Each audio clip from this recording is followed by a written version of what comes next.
Hello विद्यार्थियों। आज के इस वीडियो में हम अभिज्ञान शाकुंतलम नाटक के चतुर्थ अंक के 10वें पद्य से आगे अध्ययन करेंगे। इससे पहले हमने अध्ययन किया कि शकुंतला को महर्षि कण्व उनके पति के घर अर्थात राजा दुष्यंत की राजधानी हस्तिनापुर भेज रहे हैं और वे अपने उद्बोधन में तपोवन स्थित वनस्पतियों से अनुमति चाहते हैं कि आप सभी के साथ सहोदर का व्यवहार करने वाली, आपके साथ पली बढ़ी शकुंतला आज पतिगृह जा रही है, इसलिए सभी उन्हें जाने की अनुमति प्रदान करें। जब ऐसा महर्षि कण्व कहते हैं तब एक कोयल कूकती है और उस कोयल की कूक के साथ ही यह अनुमति मिलती है कि हमारी ओर से हम आपको शुभकामना देते हैं, मंगल कामना देते हैं। ठीक ऐसा ही आशय इस 10वें पद्य में किया गया है। कोकिल रवम सूचयित्वा, अर्थात कोयल की आवाज की ओर इशारा करते हुए कि अनुमत गमना शकुंतला तरुभिरियं वनवास बंधुभिः परभृतभृतं कलम यथा प्रतिवचनीकृतमीदृशम्। अनुमत गमना शकुंतला तरुभिरियं वनवास बंधुभिः परभृतभृतं कलम यथा प्रतिवचनीकृतम एभिः ईदृशम्। अर्थात इयम शकुंतला, अर्थात ये जो शकुंतला है वह वनवास बंधु भी, अर्थात इस तपोवन में साथ रहने के कारण जिनके साथ बंधु भाव है, ऐसे वनस्पतियों के, ऐसे तरु भी, ऐसे वृक्षों के द्वारा अनुमत गमना, उनको जाने की अनुमति प्राप्त कर दी गई है, अर्थात उनकी ओर से शुभकामनाएं प्रेषित कर दी गई हैं। यथा, जिस प्रकार, ए भी यानी इनके द्वारा,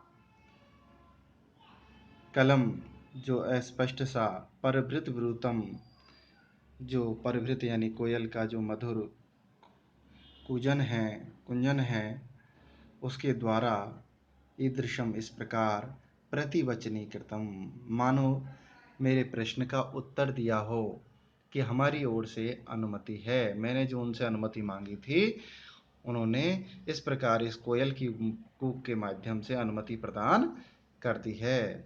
तो यहाँ पर महाकवि कालिदास ने प्रकृति का मानवीकरण किया है, उनको प्रकृति के स्थित पेड़ पौधों जीव जंतुओं को एक चेतनवत आचरण करवाया है और बहुत ही मनोहारी वर्णन इस पद्य में किया गया है। और इस पद्य के में जो अपरवक्त्र छंद है और शकुंतला को प्रकृति पुत्री बतलाया है। आइए अगले पद्य की ओर।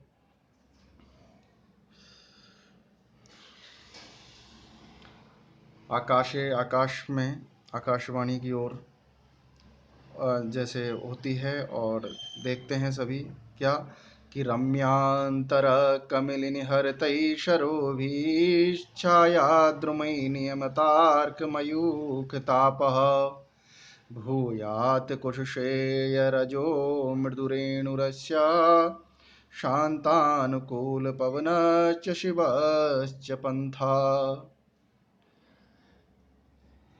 रम्यांतरः कमिलिनि हरितैः शरोभिः छायाद्रुमैः नियमितार्कमयूखतापः भूयात् कुशेशय रजो मृदुरेणुरस्यः शान्तानुकूलपवनश्च शिवश्च पन्था।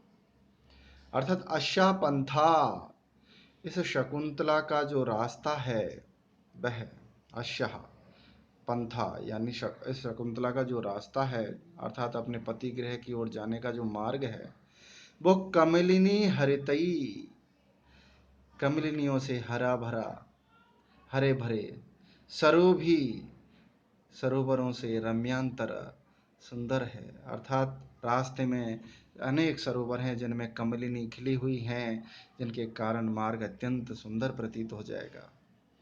और छाया द्रुमयी अर्थात घनी छाया वाले पेड़ों के द्वारा नियमित नियंत्रित कर रखा है अर्क यानी सूर्य की मयूख यानी किरणों का ताप जिन्होंने। और रास्ते में घनी छाया वाले पेड़ हैं जिनके द्वारा सूर्य का आतप अर्थात ताप जिन्होंने नियंत्रण कर रखा है, अर्थात छायादार रास्ता है। और कुशशेय रजोह मृदुरेणुरस्यः अर्थात कुशशेय यानी कमल के पराग, रज यानी पराग के समान, मृदु यानी कोमल, रेणु यानी धूली वाले, धूली वाले, धूली कणों वाले जो अश्य यानी इसका जो मार्ग है वो भूयात हो जाए। और शांतानुकूल पवना अर्थात शांति प्रदायक मंद मंद शीतल वायु भूयात हो जाए। और शिवश्च पंथा और मार्ग कल्याणकारी हो, ऐसी आकाशवाणी होती है। और अर्थात मार्ग की अनुकूलता, प्रस्थान की अनुकूलता इस पद्य में सूचित की गई है कवि के द्वारा, बसंत तिलका छंद के द्वारा। साथ ही मार्ग एवं वायु दोनों का वर्णन यहाँ प्रस्तुत है। कुशशेय रजो मृदु रेणु शब्द के कारण यहाँ उपमा अलंकार भी है। और मार्ग एवं वायु दोनों का वर्णन होने के कारण यहाँ तुल्य योग्यता है, परिकर अलंकार भी है। कमलिनी हरित आदि कारणों के होने से यह काव्यलिंग अलंकार की भी शोभा बन जाती है। आइए अगले पद्य की ओर। जब शकुंतला अपने परिजनों के साथ आगे चलने लगती है तो वह देखती है कि उसका जो वस्त्र है वह किसी के द्वारा पकड़ लिया है। और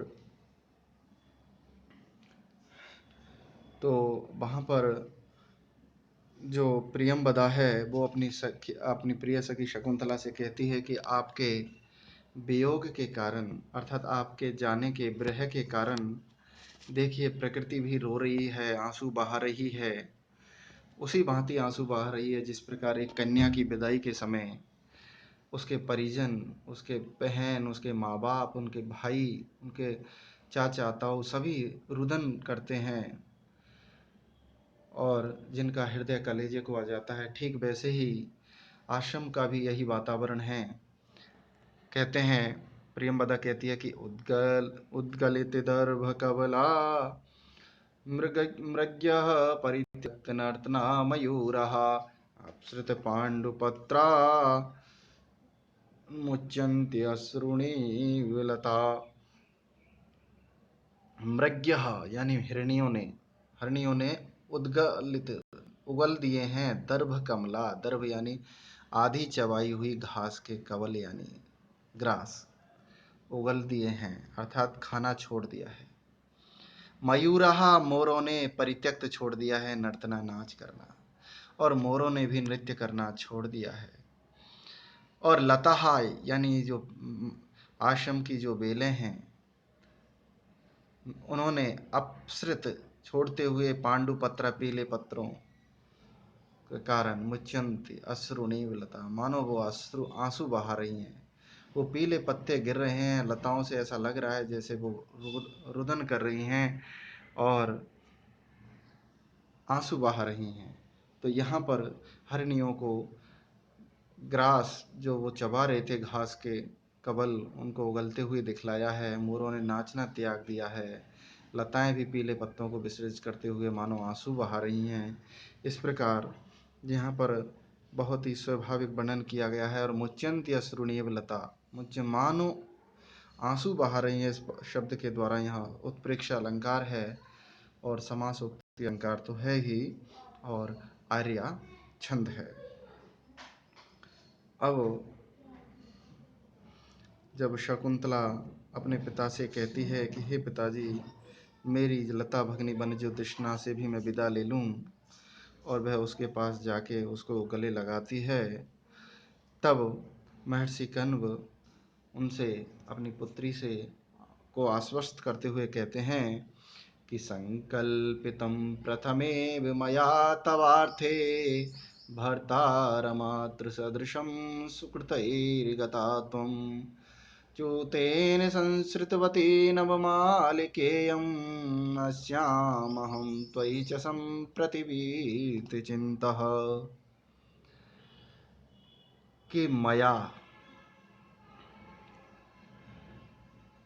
यानी मेरे द्वारा, तबार्थे आपके लिए, प्रथमेव पहले से ही, संकल्पितम संकल्प कर रखा था कि मैं तुझे एक आपके योग्य पति को ही सौंपूंगा, ऐसा मेरे द्वारा संकल्प कर रखा था। किंतु तुम्हारे द्वारा सुकृतई, तुम्हारे पुण्य कर्मों के परिणाम स्वरूप तुम आत्म सदृश अपने समान ही भर्तारम पति को गता यानी प्राप्त हो गई, अर्थात सौभाग्य से आपको स्वतः ही अपने अनुकूल पति मिल गया है। और इयम यानी यह नवमालिका, अर्थात ये वन ज्योतिष्णा की जो वेल है, ये भी चूतेन यानी आम्र वृक्ष का के संसृतवती आश्रय ले चुकी है, अर्थात अब ये बेल भी आम्र वृक्ष के का सहारा लेकर के आगे बढ़ना, ऊपर बढ़ना, फैलना शुरू कर दिया है। तो संप्रति, इस समय, अहम यानी मैं, अश्याम इस वन ज्योतिष्णा बेल के प्रति, और त्वच और तुम्हारे प्रति में वीत चिंता, अर्थात चिंता रहित हो गया हूँ। अब मैं निश्चिंत हो गया हूँ, क्योंकि आपको अपने योग्य, अपने अनुकूल योग्य पति दुष्यंत मिल चुका है, और इस वन ज्योतिष्णा को भी आम्र वृक्ष का सहारा मिल चुका है। इसलिए दोनों की तरफ से मैं निश्चिंत हो गया हूँ, मुझे दोनों की ओर से कोई चिंता करने की आवश्यकता नहीं है। इस प्रकार वन ज्योतिष्णा और शकुंतला दोनों के का वर्णन यहाँ पर होने के कारण समासोक्ति तथा तुल्य योग्यता का विलिंग अलंकार है। साथ ही बसंत तिलका छंद की मधुर छटा यहाँ पर स्थित है। अब हम देखते हैं कि जब शकुंतला कुछ कदम आगे बढ़ती है तो उनके वस्त्र को कोई पकड़ लेता है। फिर शकुंतला कहती है कि मेरे ये वस्त्र को से कौन लिपट रहा है। तब महर्षि कण्व कहते हैं कि वत्से, पुत्री। क्या कहते हैं देखिएगा, बहुत ही सुंदर वर्णन यहाँ पर किया गया है बसंत तिलका छंद के माध्यम से कि यस्य त्वया व्रण विरोपणमिङ्गुदीनां तैलं न्यसिच्यत मुखे कुशसूचिभिद्धे श्यामाकमुष्टि परिवर्धित को जहाति सोयम न पुत्र कृतका पदमृगस्ते। त्वया यानी तेरे द्वारा, यस्य अर्थात तेरे द्वारा, यस्य यानी जिसके, कुश सूची विद्धे, कुश नामक घास के कारण, घास के सूची यानी अग्रभाग के कारण, विद्धे यानी विधे हुए, मुख पर, व्रण विरोपन इंगुदीनाम, व्रण यानी घावों को विरोपन भरने वाले, इंगुदीनाम यानी हिंगोटे के तेल को, नशिच्यत यानी सींचा था, लगाया था, उसके घावों को सही किया था हिंगोट का तेल लगा लगा करके। और सह यानी वह, अयम यानी है, शामाक मुष्टि परिवर्धिको, शामाक यानी हरी हरी कोमल कोमल घास की मुष्टि में यानी कबलों के द्वारा खिला खिला करके जिसको परिवर्धित को बढ़ा किया है, पाला पोसा है, वह पुत्र कृतकः, पुत्र के समान जिसको आपने माना है, वह ते यानी तेरे, वह मृगः यानी वह मृग, ते यानी तेरे, पद्मीम यानी मार्ग को न जहाती, नहीं छोड़ रहा है, अर्थात उसको ऐसा लग रहा है जैसे उसकी माँ उसको छोड़ करके कहीं जा रही है। तो यहाँ पर एक मृग का बच्चा जिसकी माँ उसको छोड़ करके छोटे जन्म देते ही मर जाती है और वह भूख के कारण कुश नामक तीखी घास को खाने की कोशिश करता है, जिसके कारण उसका मुख में घाव हो जाते हैं, जगह जैसे कट जाता है। उस मृग के छौने को शकुंतला अपने पुत्र की भांति पालन पोषण करती है, उसके घावों पर हिंगोटे का तेल लगा करके उसके घावों को भरती है और कोमल कोमल घास उसको खिला करके उसको पालती पोसती अपने पुत्र के समान। ऐसा ये महर्षि कण्व कह रहे हैं कि ऐसा ये तेरे पुत्र के समान जो मृग का बच्चा है, यह आपका मार्ग रोक रहा है, आपको जाने नहीं दे रहा है। तो यहाँ पर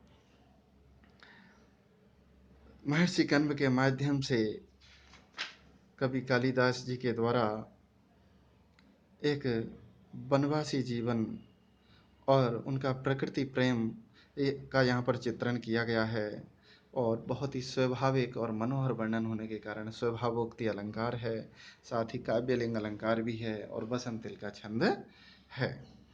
अब जब शकुंतला उसको समझाती है कि बेटा अब आप यहीं रुकिए, मेरे अभाव में मेरे पिता महर्षि कण्व ही आपकी का ध्यान रखेंगे, आप लौट जाओ। और ऐसा करके वह रोती हुई प्रस्थान करती है। तब महर्षि काश्यप भी अपनी स्थिति बतलाते हुए और शकुंतला को समझाते हुए कहते हैं, क्या कहते हैं कि उत्पक्ष्मणो नयनो रूपरुद्धवृत्तिं बाष्पं कुरु स्थिरतया वृतानुबन्धम् अस्मिन् अलक्ष्यतनन्नतोन्नतभूमिभागे मार्गे पदानि खलु ते विषमी भवन्ति। कि उत्पक्ष्मणो नयनयोः, उत्पक्ष्मणोः ऊपर उठाई हुई पलकों वाले, नयनों नेत्रों के द्वारा, और उपरुद्ध वृत्ति और रुक गई है देखने के व्यापार, अर्थात दृष्टि भी प्रॉपर ठीक से नहीं हो रही है। ऐसे बाष्पम, ऐसे आँखों से, बाष्पम यानी आंसुओं को स्थिरतया धैर्यपूर्वक, वृतानुबंधम कुरु अर्थात उनको रोकिए, उनको बांधिए, अपने को धीरज दिलाइए।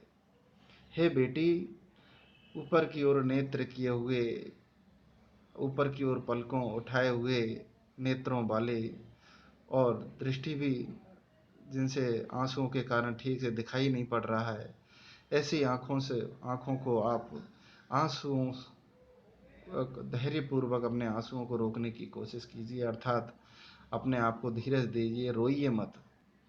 क्यों? क्योंकि अलक्षित न दिखाई देने वाले नतोन्नत भूमि भागे, कहीं उठे हुए, कहीं नीचे गड्ढे वाले ऐसे भूमि भागे, इस भूमि तल पर, अस्मिन मार्गे इस मार्ग पर, ते पदानी आपके जो मार्ग हैं वो खलु निश्चय विस्मी भवंती, स्खलित हो रहे हैं, अर्थात पैर लड़खड़ा रहे हैं। हे बेटी, आप संभल के चलिए, अपने आप को संभालिए, रोइए मत, धैर्य रखिए, ताकि आंसू नहीं बहेंगे तो आपको सामने ठीक से दिखाई देगा और आप धैर्यपूर्वक सोच समझ करके कदम बढ़ा करके अपना रास्ते पर चलोगी। हे बेटी, अपने आप को समझाओ। इस प्रकार महर्षि कण्व अपनी पालित पुत्री शकुंतला को समझाते हुए उसके पति के घर की ओर विदा करते हैं। तो इस प्रकार यहाँ पर हमने शकुंतला की विदाई का जो विदाई बेला है उसका करुणा में दृश्य देखा, समझा, आत्मसात किया, हृदयंगम किया। अगले वीडियो के लिए मेरे अगले वीडियो का इंतज़ार करें, साथ ही मेरे YouTube चैनल को लाइक करें, सब्सक्राइब करें, बेल बटन को अवश्य क्लिक करें ताकि अगले वीडियो का नोटिफिकेशन आप तक शीघ्र पहुंच सके। धन्यवाद।